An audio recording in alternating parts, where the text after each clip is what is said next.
Film की शुरुआत होती है। शुरू में यह बताया जाता है कि जून 1940 में फ्रांस ने जर्मन पर कब्ज़ा किया। ये कहानी एक किरदार एवे रियोन से शुरू होती है जो गाड़ी में जा रहा होता है। पीछे से आने वाली कैनन वाली गाड़ी इसको इन्वेस्टिगेशन के लिए ले जाते हैं। वो लोग समझते हैं कि सेलर है इसलिए उसको जाने देते हैं। गाड़ी लेकर वो ऐसी जगह जाता है जहाँ पर बहुत सारे एयरप्लेन खड़े होते हैं।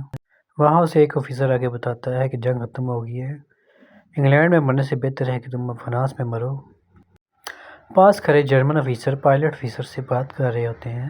वो कहते हैं कि हम रॉयल एयरफोर्स को तबाह कर देंगे, हमारा मंसूबा बहुत पक्का है।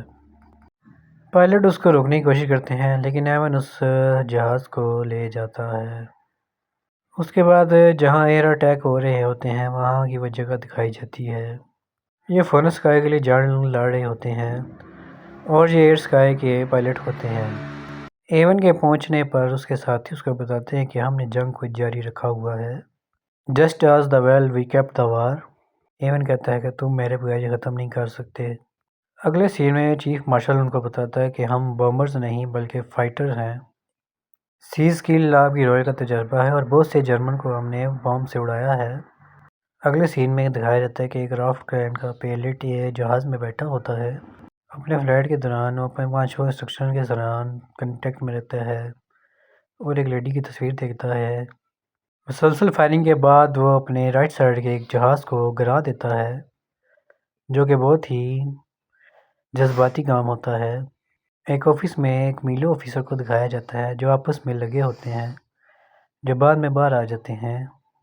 थोड़ी देर में ट्रेनर उनको पॉलिश कहता है कि तुम्हें राफ्ट में वेलकम कहा जाता है। मेरी ड्यूटी है कि मैं तुम सबको टीच करूं। पॉलिश पायलट को लैंग्वेज पढ़ाई जाती है। उसके बाद इनकी कोई बॉडी की चेकअप की जाती है, आई साइट चेक किया जाता है, फिजिकली चेक किया जाता है। थोड़ी देर बाद वो पायलट को लेके जाते हैं और बताते हैं कि जहाज़ को ज़मीन से उतारने से पहले इनके व्हील खोल देना। मार्शल बताता है कि एक चीज़ है जो हम जानते हैं वो है कि उड़ना कैसे है। पॉलिश पायलट उनको कहता है कि ये वो लोग हैं जर्मन यानी वो लोग हैं जो हमारे लोगों को मार रहे हैं और हम कुछ नहीं कर रहे। वो आवाज़ लगाता है जैसे मेरी बीवी छोटी बच्ची। लो इनकी बातें सुनकर गुस्से में आ जाता है। वो कहता है कि मैं जानता हूँ तुम अच्छे तरीके से फ़्लाइट ले सकते हो, तुम्हारे अंदर दूसरे एट्रीब्यूट्स भी अहम हैं। जैसे कि कायद ने कहा कि यूनिटी और डिसिप्लिन बहुत ज़रूरी है।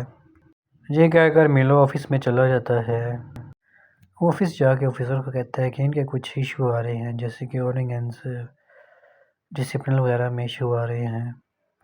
वो कहता है कि तुम कमांडर हो जिसको मैंने हर रिस्पॉन्सिबिलिटी दे दी है, तमाम ऑपरेशन तुम पर छोड़ देता हूँ। ये तुम्हारी रिस्पॉन्सिबिलिटी है और तुम रिलायबल हो। वो पूछता है कि स्पीड से कोई मसला तो नहीं। वो बताता है वही मसले हैं जैसे कि speed and working in reverse में मसला है। सब देते हैं एयरक्राफ्ट पूरे तरीके से लैंड होता है और वो भागना शुरू कर देते हैं। एयरक्राफ्ट के पास पहुंचकर वो देखते हैं कि वो मिट्टी से भर चुका है। इसमें से निकलने वाला पायलट कहता है कि ये सब कुछ व्हील की वजह से हुआ। यूं ये देखता है कि ये सब जर्नल यानी कि जर्मन के खिलाफ प्रैक्टिस कर रहे होते हैं क्योंकि इन्होंने वहाँ वार करनी होती है। दूसरी तरफ जर्मन को दिखाया जाता है कि जो कि पायलट ऑफिसर होते हैं वो ये कहते हैं कि रॉयल एयरफोर्स लास्ट 2 वीक से अपनी ताकत खो रही है और हम उस एयर स्पेस में गुजर रहे हैं जहाँ हम अभी बम गिरा रहे हैं और अपने आप को विक्टर कहते हैं। हवा में उड़ने वाले एयरप्लेन को देखते रहते हैं। दूसरी तरफ पॉलिश को देखते हैं जो अपने एयरक्राफ्ट को इंस्ट्रक्टर दे रहा होता है। लेडीज़ पायलट जहाज़ की लोकेशन को आइडेंटिफाई कर रही होती हैं। एयरक्राफ्ट के थ्रू एक जंग होती है। कुछ जर्मन की डेड हो जाती है जब वो एक जहाज़ से टक्कर लगाते हैं। इवन एक कपड़ा लेकर उन जर्मन्स की डेड बॉडीज़ पर डाल देता है। ये हम भी हो सकते थे। दूसरा कहता है कि ये भी तुम्हारे साथ ऐसा करेंगे जैसा तुम इनके साथ अच्छा बर्ताव कर रहे हो। दूसरा आदमी कहता है कि हम जर्मन को मारने आए हैं ना कि उनकी हमदर्दी करने आए हैं। मिलो एक मीटिंग अरेंज करता है और कहता है कि हम अपने दुश्मन को शूट करने जा रहे हैं। वो इनको कहता है कि कल से मुकम्मल तौर पर ऑपरेशन के लिए तैयार रहना है। इवन कहता है कि कल हम ऑपरेशन में होंगे इसलिए खुशी से एक दूसरे को गले मिल लो। ट्रेनिंग के लिए सब चले जाते हैं और अपना यूनिफॉर्म भी पहन लेते हैं। अगले दिन वो जंग के लिए तैयार हो जाते हैं और लेडीज़ पायलट उनकी आइडेंटिफिकेशन संभाल रही होती हैं और उसके बाद जंग में वो दूसरे जंग वाले जहाज़ उन पे बम गिरा रहे होते हैं। कामयाबी से अटैक करते हैं। दोबारा एयर अटैक शुरू हो जाते हैं।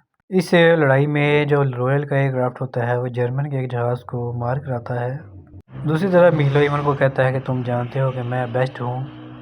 अभी वो बता रहा था कि दूसरी तरफ उसका साथी एक रॉयल एयरफोर्स की तरफ से ले जाता है। या देखो कौन आया, सब उसको खुशी से गले मिलते हैं। इवन बाहर आता है तो उसी एयरक्राफ्ट के बारे में उसे दूसरे आदमी के मुतालिक बताया जाता है। एरोप्लेन में गन कैमरा को इंस्टॉल कर दिया गया है। आपका आइडिया 150 यार्ड से ये गन रिफ्लाइन कर दी गई है, तकरीबन 137 मीटर पर। इसका मतलब है आपको क्लोज रहना पड़ेगा, यानी फासले पर रहना पड़ेगा, उसको एच करना होगा। ये इतना ही सही हुआ जितना ही कैनिंग सही होती है। एयरफोर्स की अगले दिन सुबह एक ग्रुप फोटो ली जाती है कि अचानक से सायरन बजने लग जाता है। सायरन बजता है और सबको बोला जाता है कि अपनी फ्लाइट्स की तरफ भागें, ऑपरेशन शुरू करने का वक्त आ गया है। एयरक्राफ्ट की जंग शुरू हो जाती है, कुछ जहाज़ों को तबाह कर दिया जाता है। फिर एक साइन शो होता है, डिफ्लडिंग एंड ब्लडिंग रिफ्यूलिंग। जहाज़ों को रिफ्यूल किया जाता है और फिर से फ्लाइट शुरू होती है। रॉयल एयरक्राफ्ट के एक जहाज़ की फायरिंग होना बंद हो जाती है। ऑपोजिट जर्मन के जहाज़ से फायरिंग होती है और वह ज़ख्मी हो जाता है। उसका खून बहता है और उसका एयरोप्लेन क्रैश हो जाता है। जैसे ही वो पानी में गिरता है तो वहाँ उसको एक इमेजिन होता है, एक छोटी सी बच्ची विक्टिम का। आखिरकार वो पानी में डूब जाता है। रॉयल एयरफोर्स अब खामोश हो जाती है क्योंकि उनका एक साथी मर चुका होता है। अब दोबारा से एयरवर्क को दिखाया जाता है। एयर फ्लाइट्स बड़े सुकून से हवा में उड़ रहे होते हैं। अचानक एक प्लेन पर अटैक होता है और सब अलर्ट हो जाती है। इवन के एयरक्राफ्ट पर आग लग जाती है, लेकिन वो सक्सेसफुली एक बलून के ज़रिए नीचे आ जाता है, जबकि दूसरे टीम मेंबर के जिस्म पर आग लग जाती है और वो ज़ख्मी हो जाता है। नेक्स्ट इवनिंग पार्टी में चीफ होस्ट उनको इंट्रोड्यूस कराता है और वो कहता है कि मैं एक लेडी को इंट्रोड्यूस कराना चाहता हूँ। फिर उसके बाद वो एक लेडी को बुलाता है। वो लेडी आगे कहती है ये इवनिंग पार्टी उन बहादुर नौजवानों के लिए जिन्होंने इंग्लैंड में लड़ाई लड़ी और बहादुरी से इंग्लैंड का मुकाबला किया। उसके बाद चीफ कहता है कि तुम हमारे ही शहर में फायर कर रहे हो, बम गिरा रहे हो, फाइटिंग कर रहे हो और हम यहाँ शैम्पियन पी रहे हैं बड़े मज़े से। देयर आर बचलिंग्स, हमें मारा जा रहा है, हमें फांसी दी जा रही है। उसके बाद मीलो आके इसको चुप कराता है। उसके बाद वो ज़ख्मी पायलट्स के कमरे में आता है। वहाँ वो एक साथी को देखता है जिसका चेहरा भी जला होता है। वो उसको हौसला देता है, तुम्हें इस पर फ़ख्र करना चाहिए। दूसरी तरफ एक और पालिश पायलट को दिखाया जाता है। वो बहुत ही सैड होते हैं क्योंकि उनके साथी मर चुके होते हैं। दूसरी तरफ एक आदमी कैलेंडर जलाए बैठा होता है। ईवन कहता है कि क्या कर रहे हो? कहता है वो जर्मन थे जिन्होंने हमारे साथ बुरा किया। मेरी बात सुनो, तुम्हें इन चीज़ों से गुजरना है, तुम अभी ज़िंदा हो। एक जंग में ये सबसे बहादुरी वाली चीज़ है कि तुम अभी ज़िंदा हो।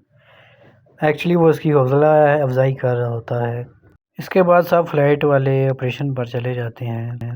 ये वार दोबारा शुरू हो जाती है और बहुत सारे जहाज़ों को तबाह कर दिया जाता है।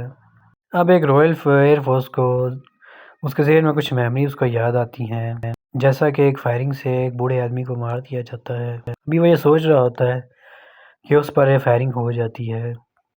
इवन जो ये देख रहा होता है उसे गुस्सा आ जाता है क्योंकि वो गुस्से में आके उसके जहाज़ को फायरिंग करके गिरा देता है। जर्मनी के साथ फाइट होती है। अब पॉलिश के 2 एयरक्राफ्ट जो बचे होते हैं वो नज़र आते हैं, जिसमें से एक का इंजन रुकने की वजह से वो क्रैश हो जाता है। अब सिर्फ एवन का जहाज़ रह जाता है।